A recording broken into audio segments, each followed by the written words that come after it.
Day 2 of training my reflexes until I have cat-like reflexes. Yesterday I'm able to hit the ball 3 times.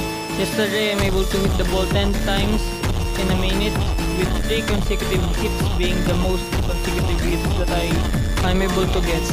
But now I'm able to hit the ball 25 times in 1 minute, 10 hits being the most consecutive hits that I'm able to get.